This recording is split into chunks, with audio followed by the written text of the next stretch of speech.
مکہ کی فتح بہت سے احساس سے سرہ کا سب سے بڑا اور اہم موقع تھا۔ نبی صلی اللہ علیہ وسلم نے جب مکہ چھوڑا تھا، اس کے بعد جو بھی فیصلہ کیا وہ سب مکہ واپس آنے کے لیے ہی تھا، اپنے پیارے شہر کی طرف۔ مکہ کی فتح کے 2 سال پہلے صلح حدیبیہ ہوئی۔ اس میں شرطیں تھی کہ مسلم اور قریش 10 سال تک ایک دوسرے سے جنگ نہیں کریں گے۔ مسلمان اس سال بنا عمرہ کیے مدینہ واپس جائیں گے۔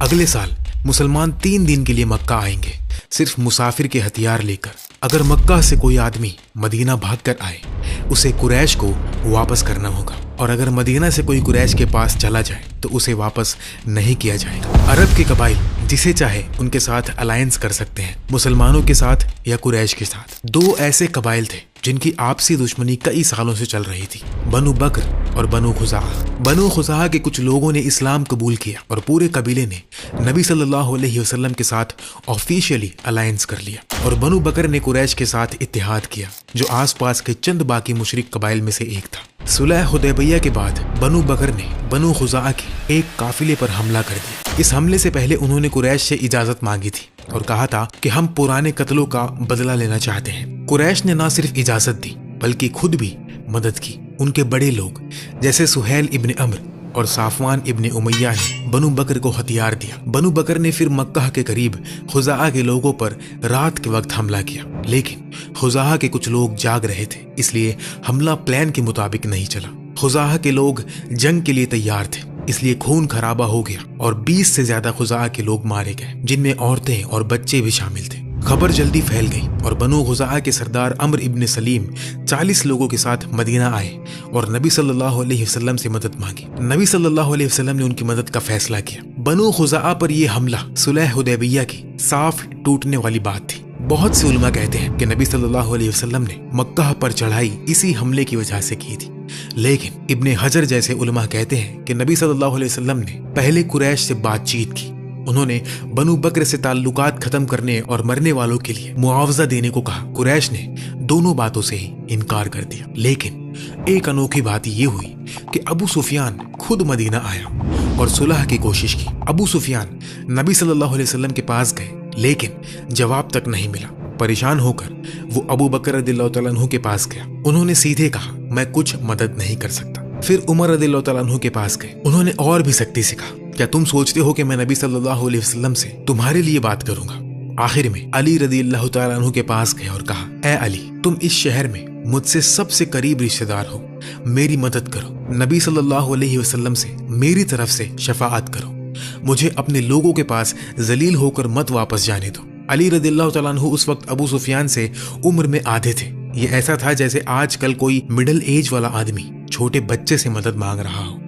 علی رضی اللہ تعالیٰ عنہ نے جواب دیا، تم پر افسوس اے ابو سفیان، اللہ کی قسم، جب نبی صلی اللہ علیہ وسلم کوئی فیصلہ کر لیتے ہیں تو ہم انہیں منا نہیں سکتے۔ اور سفیان مسجد میں گیا اور زور سے بولا، اے لوگوں، میں ابو سفیان ہوں، کیا کوئی مجھے امن دے گا؟ صحابہ نے نبی صلی اللہ علیہ وسلم کے فیصلے کے خلاف جانے کی ہمت نہیں کی۔ ابو سفیان واپس مکہ گیا، بہت ذلیل اور مایوس ہو کر اس نے ساری بات قریش کو سنائی، تو انہوں نے اسے بے وقوف کہا۔ کچھ ہفتوں بعد نبی صلی اللہ علیہ وسلم نے صحابہ کو بتایا کہ ایک بہت بڑا لشکر لے کر کہیں جا رہے ہیں اور ہر لڑائی کرنے والا شخص شامل ہوگا، لیکن جگہ کا نام بھی نہیں بتایا، نہ ابو بکر رضی اللہ تعالیٰ عنہ کو، نہ عائشہ رضی اللہ تعالیٰ عنہ کو۔ نبی صلی اللہ علیہ وسلم نے بہت احتیاط کی تاکہ خبر لیک نہ ہو۔ ایک چھوٹی سی ٹولی کو الٹی طرف یعنی شمال کی طرف بھیجا تاکہ لگے کہ وہاں جا رہے ہیں۔ روانگی سے ایک دن پہلے بتایا کہ ہم مکہ جا رہے ہیں۔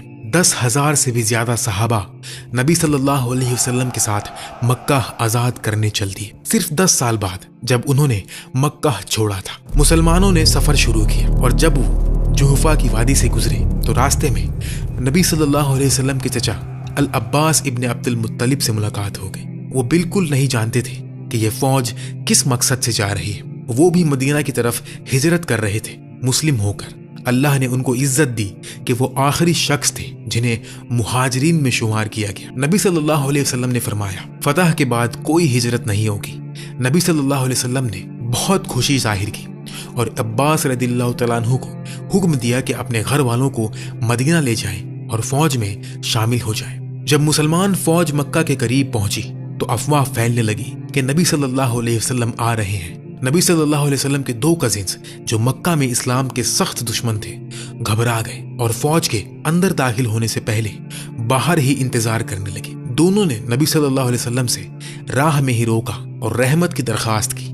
मुसलमान फौज मर अल ज़हरान में कैंप लगाकर रुकी, जो मक्का से कम 20 किलोमीटर दूर था। नबी सल्लल्लाहु अलैहि वसल्लम ने सहाबा को हुक्म दिया कि अपने अपने कैंप में आग जला लें, यानी कुरैश को पता चल जाए कि हम यहाँ हैं। नए मुसलमान अब्बास रदियल्लाहु तआला अन्हु को कुरैश पर रहम आया। उन्होंने नबी सल्लल्लाहु अलैहि वसल्लम से दरखास्त की कि उनको इजाजत दी जाए कि वो मक्का में जाकर आखिरी बार सुलह की कोशिश करें। नबी सल्लल्लाहु अलैहि वसल्लम ने अपना खच्चर उनको दिया और कहा कि अल्लाह के नाम से जाओ। अब्बास रदियल्लाहु तआला अन्हु मक्का में दाखिल हुए और वहां अबू सुफियान इब्ने हर्ब, बुदैल इब्ने वर्का और हाकिम इब्ने हिजाम कुरैश के सबसे बड़े लीडर्स से मुलाकात की। वो सब हैरान रह गए जब उन्होंने देखा कि मर अल ज़हरान का पूरा मैदान 10,000 मुसलमानों से भरा हुआ है। ए अबू अल हंजला, तुझे बुरा हो, ये मोहम्मद सल्लल्लाहु अलैहि वसल्लम की फौज है। अगर कल उन्होंने तुझे फतह कर लिया तो तू कत्ल हो जाएगा। अबू सुफियान ने घबराकर अब्बास रदियल्लाहु तआला अन्हु से मशवरा मांगा। अब्बास ने कहा कि मेरे साथ चल और नबी सल्लल्लाहु अलैहि वसल्लम से माफी मांग। अब्बास रदियल्लाहु तआला अन्हु ने अबू सुफियान को नबी सल्लल्लाहु अलैहि वसल्लम के खच्चर पर बैठाया और रात के अंधेरे में मुसलमानों के कैंप की तरफ चल दिए। जब वो नबी के करीब पहुंचे तो उमर रदियल्लाहु तआला अन्हु से मुलाकात हुई।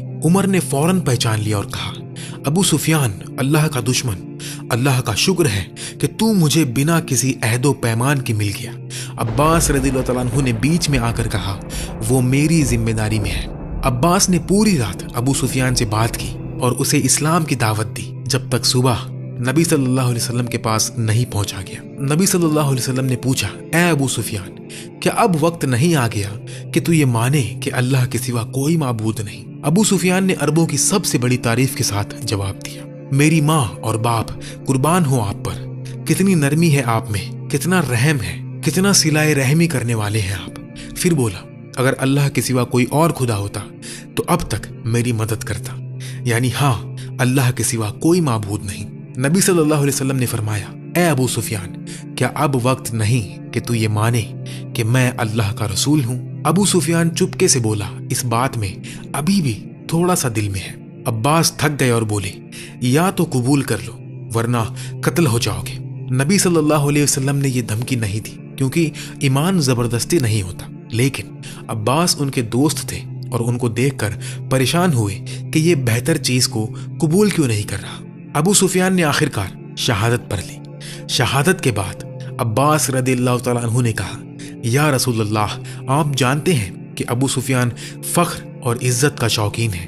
क्या आप उसे कुछ ऐसा दे सकते हैं जिससे उसका फख्र पूरा हो? नबी सल्लल्लाहु अलैहि वसल्लम ने फरमाया, कल हम मक्का में दाखिल हो रहे हैं। जो हरम में दाखिल हो गया वो सेफ है, जो अपने घर में रहा वो सेफ है, और जो अबू सुफियान के घर में दाखिल हो गया वो भी सेफ है। अबू सुफियान ने पूरी फौज का दौरा किया और हैरान रह गया इतने कैंप और झंडे देखकर। 8 साल पहले नबी सल्लल्लाहु अलैहि वसल्लम मक्का से जान बचाकर भागे थे। 3 साल पहले अहज़ाब की जंग में अरबिया की सबसे बड़ी फौज ने मदीना को घेर लिया था। अब 10,000 मुसलमान एक साथ मक्का की तरफ चल पड़े हैं। नबी सल्लल्लाहु अलैहि वसल्लम ने मुसलमान फौज को 3 बड़े हिस्सों में तकसीम किया, जो फिर कई छोटे ग्रुप्स में बांटे गए। एक तरफ मुहाजिरीन थे जिनकी क़यादत खालिद इब्न अल वलीद रज़ियल्लाहु तआला अन्हु के पास थी। दूसरी तरफ अंसार थे जिनकी क़यादत साद इब्ने उबादा रज़ियल्लाहु तआला अन्हु के पास थी। और नबी सल्लल्लाहु अलैहि वसल्लम ने बीच वाले ग्रुप की क़यादत संभाली, जो मुहाजिरीन और अंसार का मिला जुला हिस्सा था। साथ ही दूसरे नए मुसलमान कबाइलों के लोग भी थे। कुल मिलाकर 700 मुहाजिरीन, 4,000 अंसार और बाकी 5,300 बाहर के कबीलों के मिले जुले लोग थे। साद रज़ियल्लाहु तआला अन्हु चलते हुए नारा लगा रहे थे, आज क़यामत का दिन है, आज काबा हलाल हो जाएगा, यानी उसकी हुर्मत खत्म हो जाएगी। अबू सुफियान ने यह सुना और नबी सल्लल्लाहु अलैहि वसल्लम से शिकायत की, तो नबी सल्लल्लाहु अलैहि वसल्लम ने फरमाया, साद गलत है। उन्होंने ये भी हुक्म दिया कि साद रज़ियल्लाहु तआला अन्हु से झंडा लेकर जुबैर इब्न अल अव्वाम रज़ियल्लाहु तआला अन्हु के हाथ में दे दिया जाए। मिडिल ग्रुप का झंडा अबू उबैदा इब्न अल जर्राह के पास था, यानी तीनों झंडे कुरैश के लोगों के पास थे। ये नबी सल्लल्लाहु अलैहि वसल्लम का बिल्कुल जानबूझकर किया हुआ काम था, क्योंकि मक्का को आजाद करने में मक्का वालों का आगे होना ज्यादा दिलो दिमाग पर असर डालने वाला था। अब्बास रज़ियल्लाहु तआला अन्हु ने अबू सुफियान को मशवरा दिया कि जल्दी से मक्का में दौड़ जाओ और लोगों से कहो कि जंग ना करें ताकि खूनरेजी ना हो। अबू सुफियान दौड़ते हुए मक्का में पहुंचे और चीखते हुए बोले, ऐ कुरैश के लोगों, यहाँ मोहम्मद सल्लल्लाहु अलैहि वसल्लम आ गए हैं जिसके सामने तुम लड़ नहीं सकते। मेरे घर में आ जाओ, तुम सेफ रहोगे। अब्बास रज़ियल्लाहु तआला अन्हु ने अबू सुफियान की साइकोलॉजी बहुत अच्छी समझ ली थी। जब उन्होंने नबी सल्लल्लाहु अलैहि वसल्लम से उसके लिए एक निशानी मांगी, जैसे ही उम्मीद थी, अबू सुफियान ने उस निशानी का इस्तेमाल करके मक्का वालों को समझाया कि अपनी हार मान लें। अबू सुफियान लोगों को सरेंडर करने की दावत देते रहे जब तक उनकी बीवी हिंद भीड़ में दौड़ती हुई ना आई और उनके चेहरे पर थप्पड़ मार दिया। उसने उनकी दाढ़ी पकड़ ली और जितनी भी गंदी गंदी गालियां आती थी वो सब निकाल दी। कह रही थी कि इस गद्दार और डरपोक को कत्ल कर दो जो सरेंडर की बात कर रहा है। 3 हिस्सों में से 2 हिस्से मक्का के मशरिक और मगरिब से दाखिल हुए और नबी सल्लल्लाहु अलैहि वसल्लम ने सख्ती से हुक्म दिया कि किसी पर हमला मत करना जब तक वो हमला ना करे। कुरैश के एक छोटे से ग्रुप ने, जिनकी क़यादत इक्रिमा इब्ने अबी जहल के पास थी, साथ में साफवान इब्ने उमैया और सुहैल इब्ने अम्र, इकट्ठा होकर लड़ने की कोशिश की। उन्होंने हमला किया और खालिद इब्न वलीद रज़ियल्लाहु तआला अन्हु के कॉन्वॉय के बदले में लड़ाई की, जिसमें लगभग 2 या 3 मुसलमान शहीद हुए और करीबन 12 कुरैश के लोग कत्ल हुए। मक्का वालों के बाकी लोगों ने हार मान ली और उसके बाद कोई और मुकाबला नहीं हुआ। नबी सल्लल्लाहु अलैहि वसल्लम ने जल्दी ही मक्का के लोगों को माफ कर दिया और उनको अमन दिया, लेकिन चंद लोग ऐसे थे जो जुर्म कर चुके थे और उनसे सजा टल नहीं सकती थी। इक्रिमा ने बाकी उम्र मुस्लिम रहकर गुजारी। आखिर में रूमियों से लड़ते हुए शहादत पाई। वहशी इब्ने हर्ब लिस्ट का आखिरी नाम मशहूर है कि उसने हमजा रज़ियल्लाहु तआला अन्हु को शहीद किया था। वो ताइफ भाग गया और जब ताइफ के लोग मुसलमान हुए तो उसने भी इस्लाम कबूल किया। मक्का के सब लोगों में से सिर्फ 9 लोग कत्ल की लिस्ट पर थे और उनमें से सिर्फ 4 लोगों को आखिर में कत्ल किया गया। मक्का की फतह इसलिए हुई क्योंकि सुलह हुदैबिया को तोड़ा गया जब बनु बकर ने कुरैश की मदद से बनु खुज़ाआ पर हमला किया। इसलिए नबी सल्लल्लाहु अलैहि वसल्लम ने बनु खुज़ाआ को इजाजत दी कि वो बनु बकर से बदला ले, लेकिन नबी सल्लल्लाहु अलैहि वसल्लम ने हुक्म दिया कि वो हमला असर के वक्त तक खत्म कर दें। असर की नमाज के बाद नबी सल्लल्लाहु अलैहि वसल्लम ने हर तरह की लड़ाई को सख्ती से मना किया और हरम की हुर्मत वापस उसी हालत में आ गई जैसे पहली थी। नबी सल्लल्लाहु अलैहि वसल्लम ने फरमाया, हरम वापस उसी हुर्मत में आ गया जैसे अल्लाह ने उसे पैदा किया था। अगर कोई तुमसे कहे कि नबी सल्लल्लाहु अलैहि वसल्लम ने इसमें जंग की और खून बहाया तो उनसे कहो, अल्लाह ने नबी को इजाजत दी थी लेकिन तुम्हें नहीं दी और अल्लाह ने उनको सिर्फ 1 दिन के चंद घंटों के लिए इजाजत दी थी। मक्का हुर्मत वाला ही रहा, इसलिए ना कोई माल गनीमत लिया गया और ना कोई जमीन जब्त की गई। मक्का आखिरकार शिर्क और बुत परस्ती के बंधनों से आजाद हो गया था। 21 साल की जद्दोजहद के बाद नबी सल्लल्लाहु अलैहि वसल्लम अपने जन्म शहर में बिल्कुल मुकर्रर लीडर बनकर वापस आ चुके थे। नबी सल्लल्लाहु अलैहि वसल्लम अपने ऊंट पर सवार होकर मक्का में दाखिल हुए। उन्होंने अपना मुबारक सर इतना झुकाया कि माथा ऊंट की पीठ के करीब था। वो अल्लाह की हम्दो सना कर रहे थे, उसकी तारीफ कर रहे थे और सूरह अल फतह की आयत पढ़ रहे थे, बेशक हमने तुम्हें एक साफ फतह अता की। नबी सल्लल्लाहु अलैहि वसल्लम काबा तक पहुंचे और ऊंट पर सवार ही तवाफ शुरू कर दिया। हर बार जब वो किसी बुत के पास से गुजरते जो 360 से भी ज्यादा थे तो अपनी असा से उसकी तरफ इशारा करते और वो गिर जाता। मक्का के लोग काबा के गिर्द इकट्ठे हो गए और नबी सल्लल्लाहु अलैहि वसल्लम के हर अमल को देखते रहे। उन्होंने काबा की कुंजियां मंगवाई और खुद अंदर जाकर सब बुतों,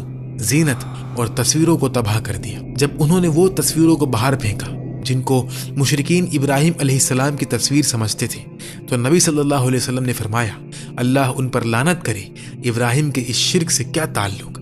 फिर नबी सल्लल्लाहु अलैहि वसल्लम ने लोगों से पूछा, तुम्हें क्या गुमान है कि मैं तुम्हारे साथ क्या करूंगा।